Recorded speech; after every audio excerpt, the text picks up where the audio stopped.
did not obey. And it wasn't any fault of his parents, because he was strong and he had the Spirit of Christ. So the Bible told me that the Spirit fell upon him. The Spirit was over him, meaning that the Holy Spirit was within him, right? And his parents raised him the right way, and he was powerful. But when he got older, he had a problem like most of us do. He had a lusting spirit. He was lusting after sex. He had a sexual lusting spirit, right? And he was in love with the Philistine woman, and he wanted to marry somebody that God done told him. God gave him basic instructions not to mingle with these people. And his mother wanted to save him so much that she wanted to offer him to his sister. Even though that's incest, but in those days, you wouldn't be out of, you wouldn't be mingling with the Philistines. And he didn't want that. He demanded his mother and his father to give him to marry the Philistines. Now, what's wrong with that? Who was holding the Israelites in bondage? Samson.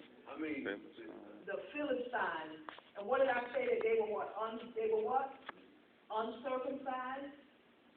Remember that word? That they had no affection for God or the things of God. Right? So the Bible calls them uncircumcised Philistines. Remember we talk about circumcision?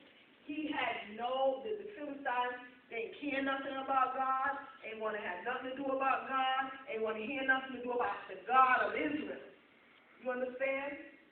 They had their own ways of doing things. That's why the Israelites were in bondage. They were enslaved. Because they went after other gods, and God allowed them other gods to overtake them.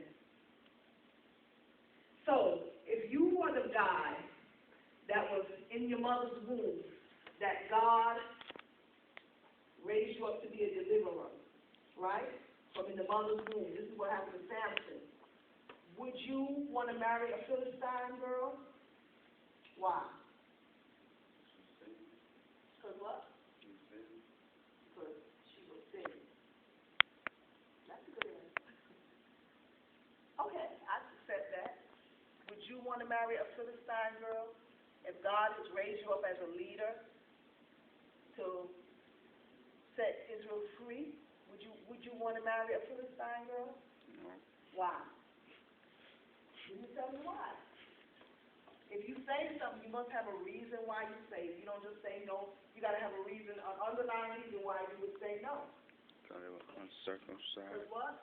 No uncircumcised. Because they uncircumcised? What does that mean? Because you might be out there witnessing to somebody.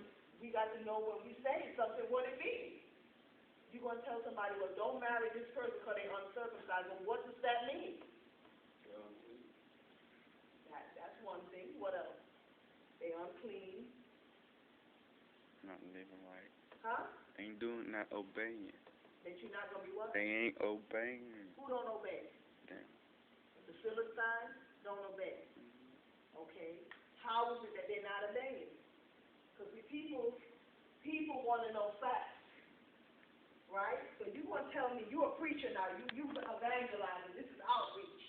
And we out there in the street, and we're going to tell somebody, don't marry this person because they don't obey. Well, tell me what you're talking about. Obey what? Why they not obeying? Why should I not mingle with this person? Obey God. Huh? No, obey God. They don't obey God. Give me some more examples. I don't obey God, so